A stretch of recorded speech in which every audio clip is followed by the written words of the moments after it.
welcome to another episode of the Duke Pod, and I have another wonderful guest this week. I have Jolene Constantis from Volumes of Space, our interior designer friend. How are you, Jolene? Good, thanks. Thanks for having me. Yeah, awesome. Thanks for being on the show. First and foremost, how are you and the family doing? We're doing fantastic. We're doing a little bit of homeschooling and trying to juggle all of the COVID business, but things have been really good. Well, I read on your profile that it does say you have endless energy, so that should probably help. It comes in handy with two little boys, that's for sure. And running my own interior design business and my own house and all of that fun mom stuff. Yeah, what you actually told me earlier is that you actually would love to do some health classes on the side as well. So you want to juggle even more than that if you could, right? Yes, I'm a trained ballerina from when I was small, and I taught at our local gym various fitness classes for 10 years as a hobby. Everybody always gets a kick out of that. But I had a bunch of ballet bars made, and will actually be using my studio space to run a few classes once we get into the red and yellow zones for COVID. We will get there. Hang in there eventually. Okay, fingers crossed. So you're kind of like living my dream, because my dream is like I started working out again, and I'm like, yeah, one day I'm gonna be an okay looking dad. I'm gonna break that mold. And you're already not like a dad bod, but I'll be like the one guy with a beach dad bod. I started working. That men, that's kind of like they're proud of their dad bods. They're like, I'm a dad, I got a dad bod. I find it funny because so I'm not like I'm a little bit, a few extra pounds, but I find that it's very fun to make fun of yourself. If you can't do that, then don't even bother. Yeah, like, well, you gotta yeah. make people laugh it off. Yeah, if you can't handle making fun of yourself, just stay thin. It's not fun, Exactly. Exactly. Go out there. Keep laughing and don't take yourself too seriously, right? Well, that we definitely don't do that. But yeah, we're a little bit of extra workout in the morning helps handle my two kids as well. So yeah, good for you there. So, people, tell us a little bit about yourself. What is Volumes of Space? How long you've been doing it? Tell us a little bit of history about your business. Well, I graduated from my interior design program at the International Academy of Design in 2002. And I had a job straight out of school and went into millwork design. That's designing kitchens and bathrooms and doing the full renovation, sort of from start to finish. I had great learning experience at that first firm where I worked. Went on to work at a couple different millwork suppliers and started my own business probably about a little over 10 years ago, offering a full scope interior design services. So branching out from the kitchen and bath and just the cabinetry millwork side of things, where now, I'm selecting flooring, I'm renovating entire houses and entire main floors, picking paint colors, providing custom furniture, custom window coverings, selecting finishes and fixtures for people who are buying new houses, and helping contractors when they have clients who are renovating their sort of larger scale projects where they have a ton of selections, and guiding their clients through those processes. So we do kind of a wide range of services for our clients. We also do permit drawings and apply for permits, because myself and my senior designer both have our BCIN certification, which is basically the Ministry of Housing has said we are educated, we've passed the building code course, and we are qualified to create drawings for our clients, and all the information will be there, and it'll be structurally sound. That's actually something I didn't think about right away when you think of interior design, because I think, okay, they'll help you design stuff in the house, pick colors. But I didn't know right away that you had the ability to do your own drawings for permits and such. And you have that background, which is fascinating. Yeah, I always explain to people, because it is a very sort of common question that people have. What's the difference between a decorator and a designer?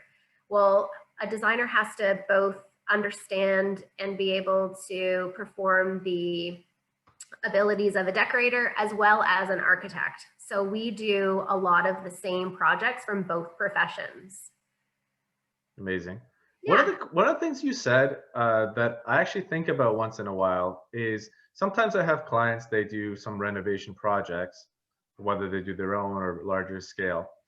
Is there a monetary amount that a project is, this is the budget of the project, that you think there should definitely be an interior designer?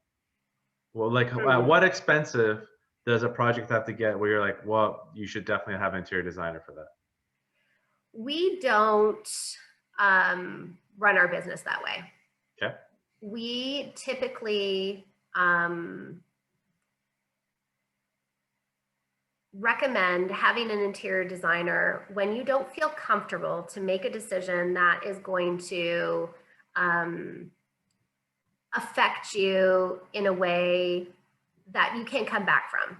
So a lot of people will hire us piecemeal. Like, we just need some advice on a couple different choices that we have to make in our renovation. Can we just hire you for a couple hours?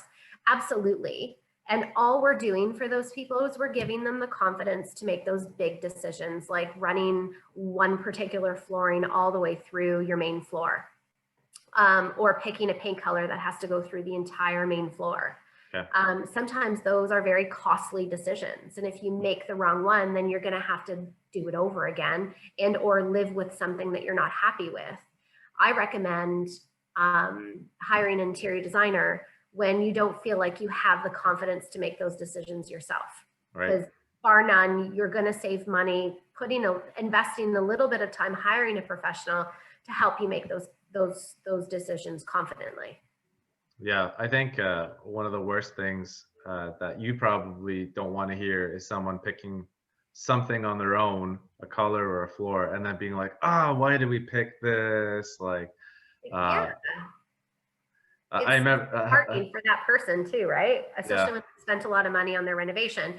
But to put a number on it, like, oh, well, if you have a project that's over $20,000, you should definitely get an interior designer. It doesn't really work that way, because $20,000 could be a lot to one person and not really a lot to another person. So when you quantify it by a dollar value, it's just so different from one person to another. That's why I always say, if you're not confident making those decisions, get somebody to help you. Do you think a better way of saying it would be like, if you feel that this renovation is going to be a big job, you should invite an interior designer to help you out? Well, hiring an interior designer, a lot of people have a misconception that it's going to cost them more money.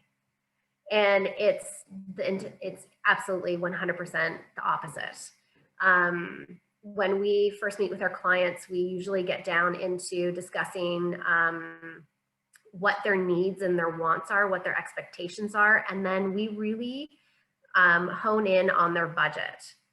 A lot of people like to keep their budget really kind of like close to their chest. They think that that's like the thing that they have to keep secret, or I don't understand why.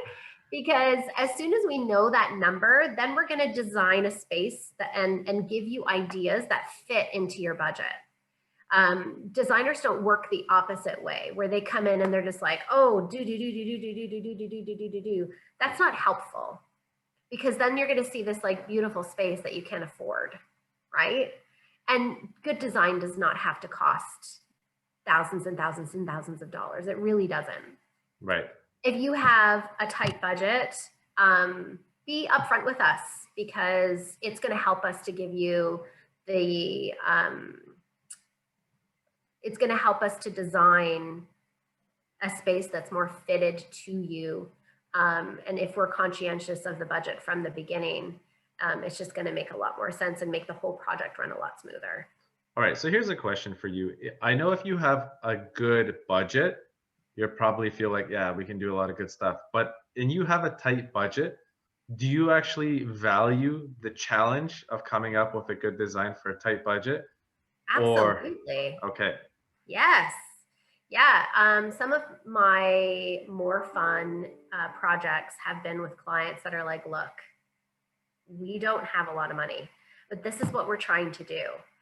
Do you have any ideas that we can achieve this look in a different way? Because there's different lines of cabinetry. There are even different lines of quartz. And we as interior designers, it's our job to know everything that's out there.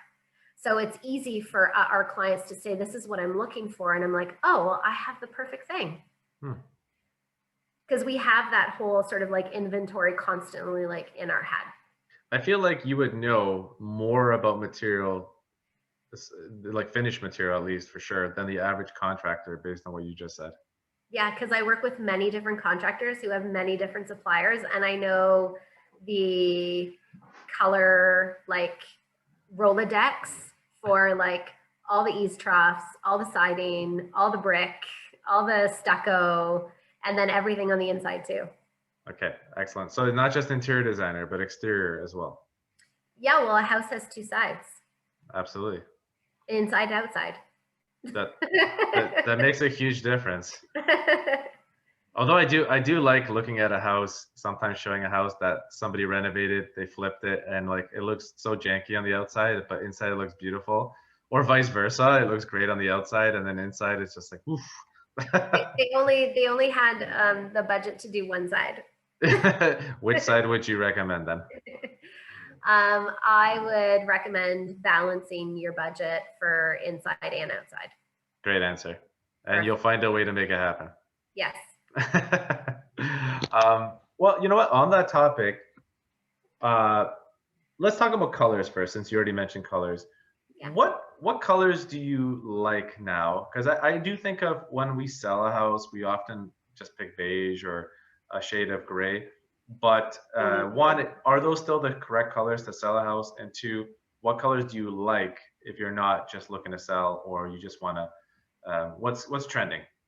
If you're looking to sell, to flip, to as developers, building houses and selling them, if you have a neutral palette, you are going to naturally appeal to a larger percentage of people.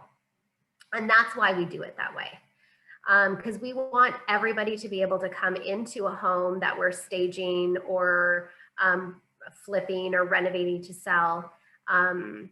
We want everybody to come in and be able to picture their furniture, their lifestyle, and their artwork on the walls in every room. So the more neutral the palette, the better that those potential buyers will be able to picture their stuff in the home. And that's obviously going to sell the home better than if you were to do like some wild and trendy color on the wall. 50% of the people are like, oh my God, I have to change that. And 50% of the people love it. Then you've taken away 50% of your potential buying clientele. So in that case, we're still sticking to neutrals. Beige is definitely coming back. We did go through like a really big gray period. I think everybody got a little bit sick of it, even though warm grays still to me are very, very, very like classic almost. So anything like a Collingwood in the Benjamin Moore color wheel, or a Balboa mist or a silver satin, I think they're all in the same like chip family, but they're all just beautiful, very neutral, pretty colors. Calm is also a very nice soft white. But just doing everything white on white on white too is still a very classic look that we're seeing a lot of. It's not going away. And I've been doing white shaker kitchens for 18 years. Do you like it when someone's like, design me a funky kitchen? You're like, yes, finally. Yes, right. So I think that's held on for quite a long time, and it has become just sort of a classic look. If I was to be able to have a little fun, a lot of the sort of richer greens, like the jade green. Uh, uh, Trying to think of the color from Benjamin Moore, but I may not be able to put my finger on it. Navy blues, like Hail Navy, and even black accents, like, oh my gosh, black kitchen cabinets in a matte black finish, or matte black faucets right now are just, they're fantastic. Okay. I love that striking contrast, that rich, deep color for me is top notch. I love it. Okay. So if you guys hire Jolene to do your black kitchen cabinet, she'll be really excited. Yes, please. A quick little story about taking a risk with colors. I remember I sold a townhouse, my own townhouse, like 4 years ago, and I redid the powder room, knew everything, but my wife's like, "Oh, paint it green." The rest of the house was like gray. So when I was showing the house to people that were looking to buy, and they didn't know I was the real estate agent, and they didn't know I owned the house, or like they knew I was the real estate agent, but they didn't know I owned the house. I'm like, "Hey, what do you guys think?" They're like, "The house is so beautiful, but why would you use this green color? It doesn't match the house at all." And I remember laughing about that pretty hard. And I'm like, "All right, we probably shouldn't have picked that color." Well, there are different greens. So Yes. We probably picked the wrong shade of green. you can go wrong with the green real quick. And we did, but still the house sold, so it's okay. Like right now, it's kind of like that, like an emerald green, sort of really rich and deep, or very earthy greens, like mossy greens, or the jade. When I say jade, could be like a pine green too. Pine and jade green are kind of very similar. But yeah, it's a good way of describing it. For one. Like when people are listening to this on the podcast, they'll be like, you gotta really think about like pine trees and stuff like that. What are the up and coming trends, do you think, of 2021? What do you think is going to be popular? Well, I think that COVID has had a huge impact on the design world. And what I mean by that is the way that we live in our houses has changed. We no longer have our spare bedroom. We've turned that into a home office. We no longer have unfinished basements for storage.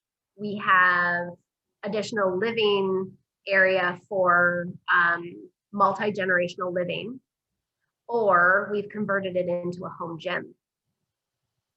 So these are huge projects that we're working a lot on because people are spending more time in their homes. They're putting so much more investment in updating their homes for the new way that they're living.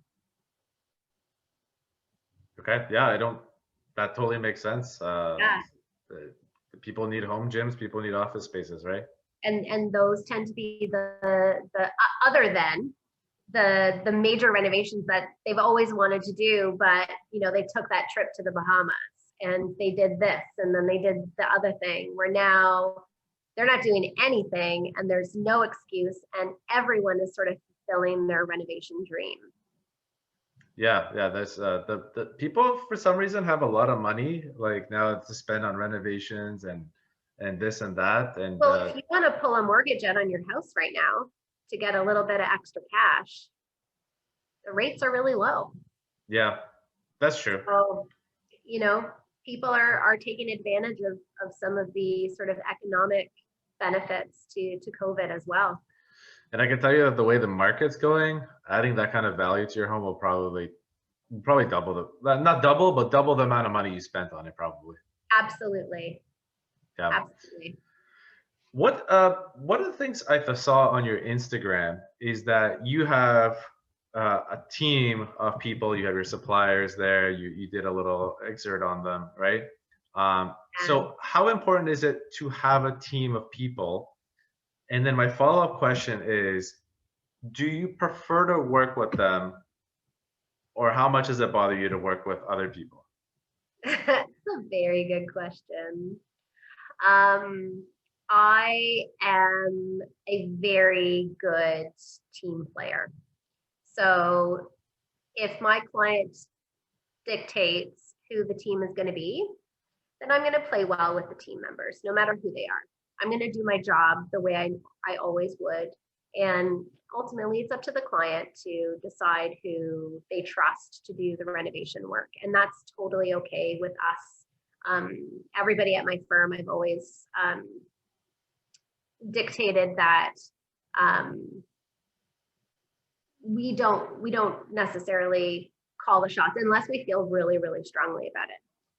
So, and what I mean by that is trust is such a huge thing in our industry. The people and the people, our suppliers, our tradespeople who we work with, we have built a relationship with, we've built trust with them. We know that when we do a drawing, they understand what the information that's on our drawings. We know that if they have a question, they're going to ask us. Communication is always going to be there. We have to be able to trust the people that we're working with to be able to communicate. I obviously can't be on site every day, all day. So our contractors are very much an extension of ourselves. And that's how we see it. So we pick the best people in the industry to do the work for us and sort of bring our designs and our creations to life. But that doesn't mean that we have our finger on all of the best people out there. So, you know, I've had a couple of instances where I've worked with a contractor that my client has hired, and I end up connecting with that contractor and continue using them moving forward.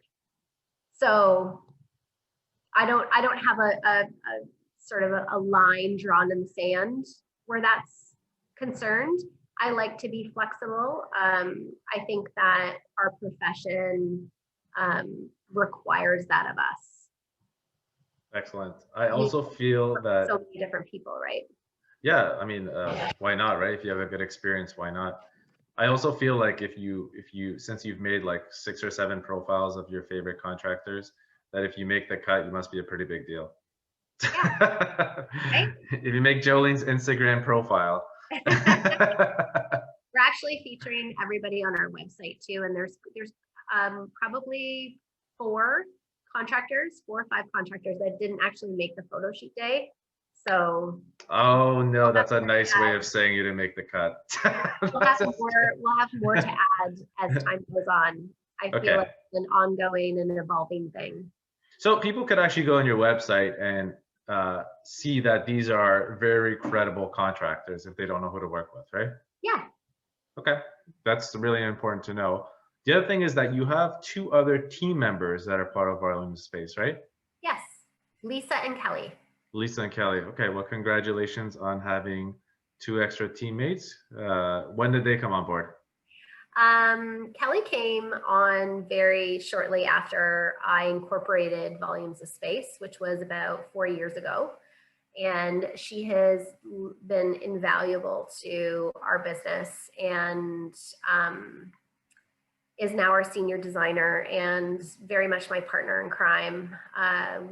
I like to run my business as a team, and we make decisions together, and we usually work on a lot of projects together because everybody has a different sort of skill set.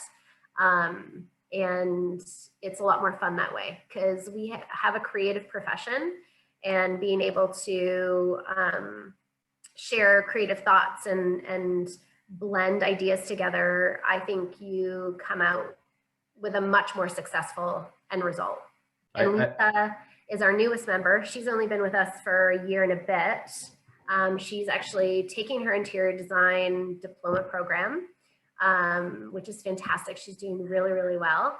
And excellent. She assists with a lot of purchasing, a lot of sourcing, and she is amazing at pulling stuff together. She also does our online market, which we will be releasing in the next week or 2. What is that? Our clients can actually go to our website and see 12 items. Every collection will be releasing 12 curated items that we have come across on Etsy or Instagram or out and about in town. They are all locally sourced, so all Canadian products, mostly like in Southwestern Ontario, which is kind of a fun thing to support local businesses. And we've got like special pricing on them, and you can go and pick a few things to purchase right off of the internet, off of our website. And every season we will release a new collection. So for spring, summer, fall, winter, 12 items that we've curated. That's fascinating. So your first 12 items will be coming out soon? Yes, in the next couple weeks, our website should be finished. Oh, I can't wait to see that now. Yes, it's been a lot of work. The first one's always like, ooh. But we managed to pull it all together, and now it's just final details. Okay, so no one will criticize you for your first time. No, we have 12 beautiful products, like gorgeous. We have a blanket that literally feels like air. It's so soft, and they're custom made. So, ooh. Yeah, the supplier is a wonderful woman from Toronto, and she's just been phenomenal and makes a really gorgeous product. Maybe this is like the blanket that I need to put my kids to sleep earlier, you know, just put that over my son and be like, yeah, now he's going to go to sleep on time. Yeah, I'm not kidding. It's like, we actually did 4 or 5 weeks of giveaways before Christmas. And we got one of those blankets as part of one of the giveaways. And oh my goodness, the winner of that package went crazy for that blanket. Okay, now I'm gonna need to check out this blanket. Yes. One of the things I wanted to just comment on is that since you're 2 girls there, you know, especially the first one, she's been on board for 4 years, so you know that the work environment is very good. Yes, we have a lot of fun together. Yeah, that's important, right? You gotta be serious when you have to be, but you should have fun when you can, right? Well, we're all moms, and Lisa's children are a little bit older, so she doesn't really feel the homeschooling crunch. But Kelly and I often will come in and work on the weekends and also drink wine. Excellent. That's people that work together and drink wine together stay together and be successful together. Now let's have a little bit of fun. Let's talk about you do some wonderful work with interior design. What are some of your pet peeves? My favorite are my clients who spend a lot of money to hire me, but fight me on all of my decisions. That's my favorite.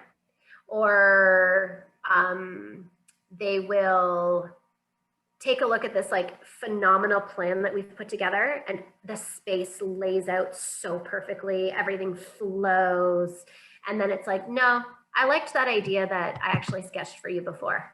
And I'm like, what? I have all of the concepts in here for you, but I just like streamlined it a little bit. Nah, we liked it the way it was before. I'm like, okay. So sometimes you just have to like grit your teeth and go for it. But there are instances where, there are color combinations. The client really wants this like warm brown sort of color, and they want like a creamy floor. And I'm just like, becoming like almost saying no becomes an art. Like learning how to put your designer foot down is what I call it. Yeah. Make a joke out of it with people. Oh, I'm going to have to put my designer foot down on this one. And they laugh and we laugh. And it's really just me saying, that's not going to look good. And it's so funny sometimes how clients will fight you along the way, because change is hard. And allowing somebody to come in and manipulate your private home, your private spaces is hard. even though you understand the concept and you've paid for me to be there, it's hard to let go sometimes.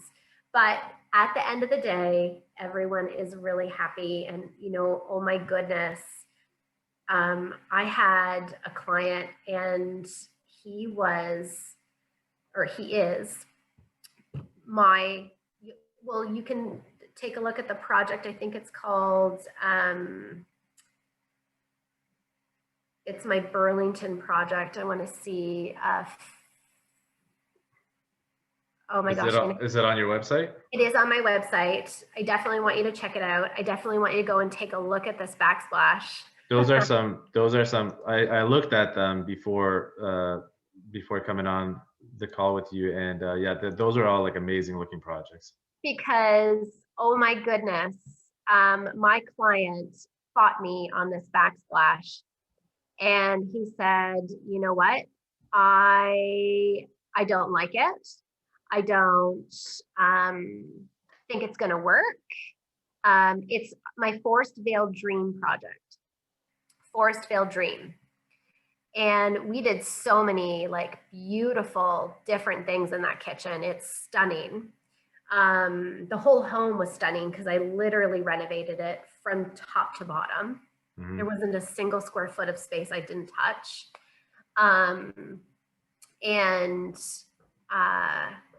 He fought me on this backsplash, I tell you, and it got funny. And he said to me, he said, you know what?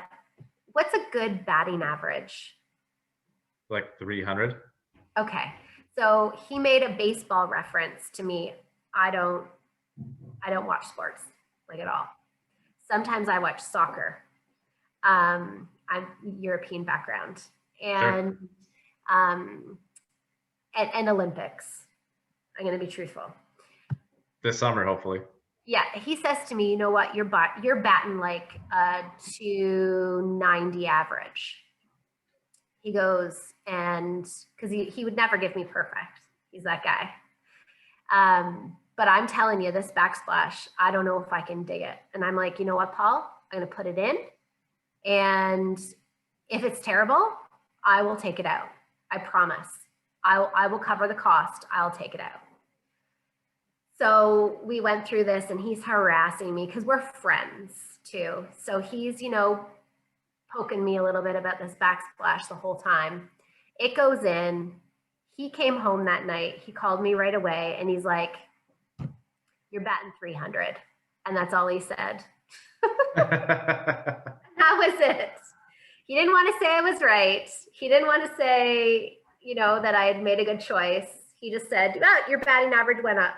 But it's surprisingly hard to tell the other person in any relationship that they're right. Right. It was a fun little moment where sometimes, you know,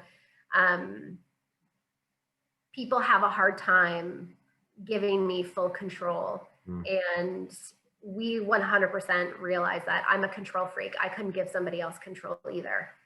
Yeah. And we know that going in, but it is one thing that as a control freak is a little bit of a pet peeve of mine. The other thing is the old classic piece of furniture that they've inherited from their grandparents that I cannot do anything with. And then you're just like, okay, and then it has to stay, right? Because it's got sentimental value. So it's so sentimental. And I'm like, oh, well, why don't we refinish it in this like amazing chalk paint and you can put new hardware on it? It's like, no, that'll wreck it. I'm like, oh, okay. I can imagine you being so excited. Like, no. How about we do this? And it's like, no. So you literally just have to be creative and figure out a way to display it properly and to use it in the design. And then two of my biggest pet peeves, just like in day-to-day design, are probably big screen TVs and massive refrigerators. You feel like they don't need to be there? I hate them. It's either a big black box on the wall, and how do you make that look good? It's a big square that's just like, bing, you don't see anything but that big square on the wall. And for me, televisions have always been an eyesore. Yeah, well, good thing you weren't And I watch designing in the TV. 80s or 90s where you had like those 500-pound TVs, right? Yes, yes. And I'm like, I'm not putting TV down. I just think that sometimes they get a little bit over, they go a little overboard. You'd be happy to know we only have one TV in our house. I'm not judging the TV. I have two TVs. Okay. So I'm not Well, judging the TV. It's just my TVs are smaller. That's okay. all. Hey, it helps you with your eyes, right? A smaller TV is a little easier to design around. And a lot of times I'll have like these clients who have a small space for their kitchen, and then they have to get the biggest refrigerator. I'm like, but why? Well, all of our food won't fit into like a smaller refrigerator. And I'm like, well, why are you buying so much food? Yep. I don't know. Did you, like, being European, do you go grocery shopping a lot more often? So it is actually now that we're home all the time, it is actually a huge issue in our house because my wife shops too much, in my opinion. So for example, like last week she bought a bag of beets and she forgot that we have a bag of beets in the cold storage. So now Oh, every day I've forced both of us to eat 2 or 3 beets a day, and it's become a pretty fun joke. So we definitely don't need that much. you should juice those guys. Beet juice is like delicious. I will And let her know that you suggested we have some beet juice today because she's sick of those beets. I don't know if you do this, but when I get a bag of beets, I probably juice half of them, and then the other half I boil. And there's some construction going on. I boil and then I slice them up and I put them in my salad with a little bit of goat cheese. Yeah, I've been eating a lot of beets recently in various ways, and I don't mind it. You picked a vegetable that I'm absolutely like in love with. So I'm with you. I like the beets. I just don't think she send them likes over them to me. anymore. I will eat the rest of your beets.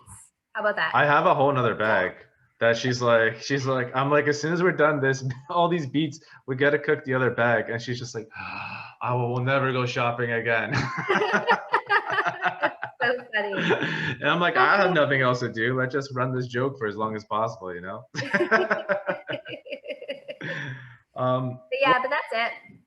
one of the things I wonder about pet peeves is like, obviously we don't go to people's homes too much these days. Obviously you do for your work, but when you go to like a friend's house or, even you're not even planning to work and you see stuff that you just don't like, does that happen? Did you just like instantly look at stuff and you're like, do you like cringe or or you just try to No, turn that off?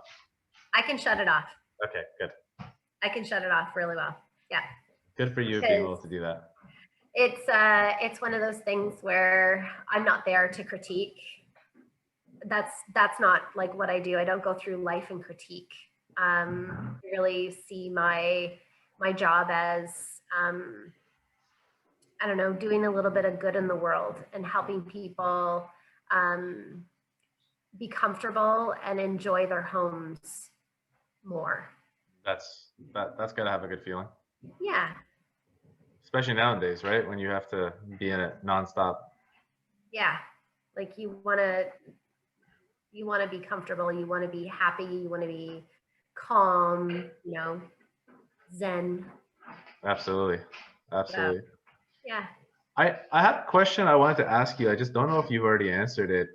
Is there like a favorite story in the trade that you want to like talk about? Because we are a real estate stories podcast. Is there one that you thought you want to share, have a little fun with, something? Absolutely. My expertise, or just because I've had a lot of experience with it, is renovating turn of the century homes. So 100 years old, 100-year-old plus. Yes, homes that were built in like the early 1900s, late 1800s. The town where I grew up, Cambridge, Ontario, they have an area of town called West Galt. And in West Galt, it was very much a Victorian era town. And a lot of these homes are just stunning, even still. And they've obviously been manipulated and renovated over the years numerous times. I was working on a project and there was a section of the ceiling that we had to take down because we couldn't access it and add pot lights in any other way. So we're taking the ceiling down, and down from the ceiling falls a old hat that it was like one of those little like 1900s little like cap, and the fabric had, it's amazing because it was fully preserved, but the fabric in the cap had just sort of like deteriorated, and it was almost just like the strands were left with like the lining. It was phenomenal. There was a geography book and a notebook and an old like leather boot, like a kid-size leather boot. And in the book, it was all of his like homework, and he wrote his name on the book, and his name was Finn. And that it might have been like Fitzgibbons, or like it was an old name. And they actually looked him up, the clients, and they had this like little crazy, almost like time capsule of stuff from this old, well, he probably wouldn't even been alive anymore. I think he probably would have passed away, but as a child, put these things in the floorboard, forgot about them, moved, people lived in the house, and finally this one family renovates and it falls out of the ceiling. It was incredible. So somebody did finally find treasure in the walls. It was a treasure, for sure. For sure. That's amazing. Yeah, it's really cool. So if you have century-old homes, beware of treasure when you renovate them. You never know. Yeah, but you got to check. That's why you got to redo the home. Call Jolene. Jolene, one more last question I had, and I know you got to get going. I always wonder which type of renovations actually need a permit. It's a good question. And technically, you need a permit to disconnect and reconnect a sink in a kitchen. The building department does not want you to get a permit to disconnect and reconnect a sink. They are busy. And typically, we recommend if there is any structural changes happening in the house, then you should get a permit. Mostly because you want to make sure the work is done properly and that your home is not going to fall down and your family is safe, because that's what the building code is. It's a guidelines and rules to keep people safe. But if you're finishing a basement, all the framing work is there, you're just adding superficial walls, doing a little bit of electrical. You're not putting in a bedroom, because you do, if you are putting a bedroom in a basement, you need a permit. If you're putting a kitchen in a basement, you need a permit. You actually need to have that whole area then designated as a auxiliary apartment. But if you're just finishing it as a weight room or an extended living area, you don't have to get a building permit. You just want to really make sure that your contractor has experience in putting in the right smoke detectors, in dropping your heat rads to the floor and not keeping them in the ceiling. There's a bunch of different things that are kind of like commonplace for a basement renovation. You don't need, there aren't any safety issues really that you 100% need a building permit for. But honestly, if there's any structural changes, that's usually my general rule. I'll suggest a building permit. Now, if my client says, I don't want to go through the rigmarole of that process, I've dealt with the city before, it was really complicated, they gave us a hard time, I'll always mention or inquire, how's your relationship with your neighbors? Because if the city finds out that we go ahead and we move forward with construction without getting a permit, you always run the risk of getting a stop work order. So the city can come in and say, halt every construction, everybody has to leave the premises right now. and you have to apply for a permit, and the permit has to be approved. And if you have to rip anything out for us to see to approve, then that will be at your own cost. And then if you ignore that warning and you still proceed with construction, they can come back and slap you with a $10,000 fine. Ouch. Lots of people don't know that. So, and obviously if you live in an area where it's internal construction, nobody's going to know about it. It's not a very sort of invasive thing. You're not touching any like supporting walls. You can usually get away with it. And we'll work with our clients on that, because obviously all of the contractors that we work with abide by the building code, whether we have a permit or not. Right. So there is a little bit of flexibility there, but it's just how much risk are you comfortable with? That makes sense. Thank you so much. And then having a building permit at the end of the day, when you go to sell your house, is a really, really beneficial document, so that the home buyer knows you were a really good resident. You did everything properly. You took care of your home, and that's going to go a long way when you go to sell it. Yeah, and then the new owners can feel safe that the construction was done well, right? Exactly. So one last major question: when people want to renovate their home, or they need some advice, or they finally get really tired of looking at the exact same wall all year round, 24/7, how can they find you? They can reach me through my website at www.volumesofspace.com. They can reach me by my cell phone. The number on the website is my cell phone direct line. It's 519-221-3463. And you can also reach us through our Instagram account, which is Volumes of Space. Perfect. Well, thanks a lot for being on the show. I think I learned a lot. Awesome. And now you can enjoy, I think, a couple days off, right? Yeah. Excellent. Well deserved. Thanks, Filip. Take care. Bye now. Guys, thanks a lot for listening, and let us know what topics and what kind of guests you would love to hear from us, and we'll get on that. And of course, enjoy some of these fun bloopers. Life can't be so easy, right? No, I let them dress themselves and express themselves. Sometimes they come out of the house pretty wild, and I don't say anything. My baby likes to wear Halloween costumes most of the time, so.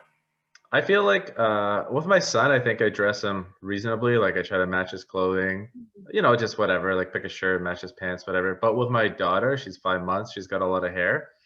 And because I'm going to be the one taking them to school because my wife works early. Mm-hmm. I have a feeling that there'll be some pretty crazy hair days for her. Like, I don't know anything about brushing hair, nothing about, I'm like, maybe she'll wear a lot of hats. What I'm looking forward to, though, having a girl, is that now that I'm working out in the mornings at like 7:30 in the morning when they're all waking up and just coming to, I'm dancing a lot of the time with music on because I already am up for 2 hours, and Oliver doesn't want to dance with me so much. So he's always like, Dad, I just want to build this puzzle, okay?